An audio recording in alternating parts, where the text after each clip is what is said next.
Hi everybody. Jailer 2 Mysore shooting முடித்துவிட்டு சென்னை திரும்பிய super star Rajinikanth முக்கியமான நபரை சந்தித்த தலைவர். வாங்க வீடியோக்குள்ள போலாம். வீடியோக்குள்ள போறது முடியாத நம்ம சேனலை சப்ஸ்கிரைப் பண்ணலாம், உடனடியா சப்ஸ்கிரைப் பண்ணீங்க. சூப்பர் ஸ்டார் ரஜினிகாந்த் அவர்கள் கூலி படத்தை முடிச்சிட்டு அதிரடியா ஜெயிலர் 2ல ஷூட்டிங்ல மிரட்டலா இருக்காரு. ஆல்ரெடி பாத்தீங்கன்னா முதல் கட்டமா சென்னையிலையும், இரண்டாவது மூன்றாவது கட்டமா கேரளாவிலையும் முடித்து விட்டு மைசூருக்கு போயிருந்தாங்க. நாலாவது கட்டமா, ஐந்தாவது கட்டமா இலங்கை போவதாக தகவல்.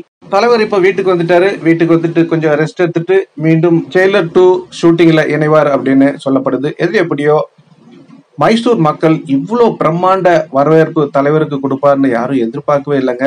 மீடியாவே மிரண்டு போச்சு. அப்படி ஒரு அற்புதமான வரவேற்பு. மைசூரே அங்கதான் இருந்தது போல இருக்கு தலைவர். அதுவும் இல்லாம அந்த மைசூர் வந்து டவுன் கிடையாது, அந்த ஷூட்டிங் எடுக்கிற இடம் ஒரு அவுட்டர்ல ரொம்ப தூரம். அங்க வந்து மக்கள் கூடி தலைவருக்காக தரிசித்திருக்காங்க. எப்படி ஒரு அற்புதம், அதிசயம்! இது தலைவருக்கு மட்டும்தாங்க சாத்தியம். மற்ற அரசியல்வாதியோ நடிகர்களோ ஃபோன் பண்ணி வரவழைத்து கூட்டத்தை காட்டுவாங்க. தலைவருக்கு தானா சேர்ந்த கூட்டம் அது. தலைவருக்காக அன்பு மட்டும் இல்ல, உயிரையே கொடுக்கிற கூட்டம் அப்படின்னு சொல்லி தலைவர் ஷூட்டிங் முடிச்சுட்டு விமானத்துல இருக்கும் அந்த காட்சி இப்ப நீங்க பாத்துக்கிட்டு இருக்கீங்க.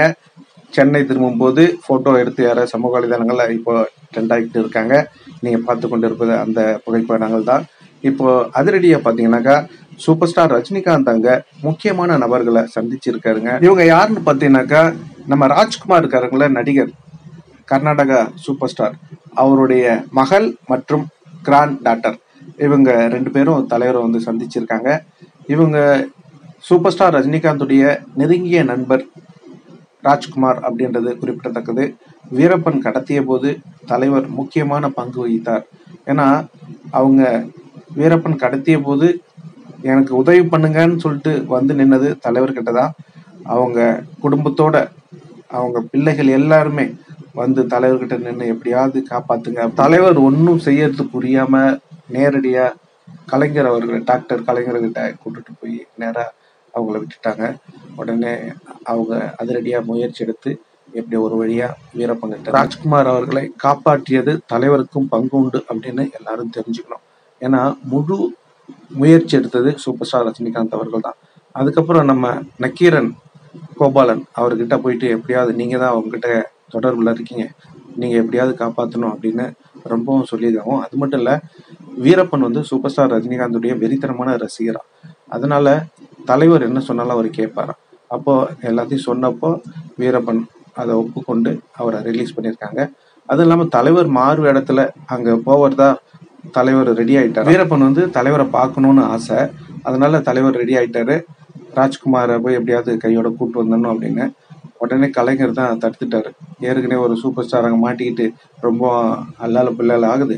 ரெண்டாவது ஒரு சூப்பர் ஸ்டாரும் போய் ஏதாவது ஆயிடுச்சுன்னா இது வேற ரொம்ப வேண்டாம் வேண்டாம் போக வேண்டாம் அப்படின்னு தலைவர் கிளம்பி ரெடியா இருந்துட்டு, ஆனா நம்ம கலைஞர் அவர்கள் தடுத்துட்டார் அப்படின்னு நக்கீரன் கோபால் அவர்கள் இப்ப சமீபத்துல சொல்லியிருந்தாங்க.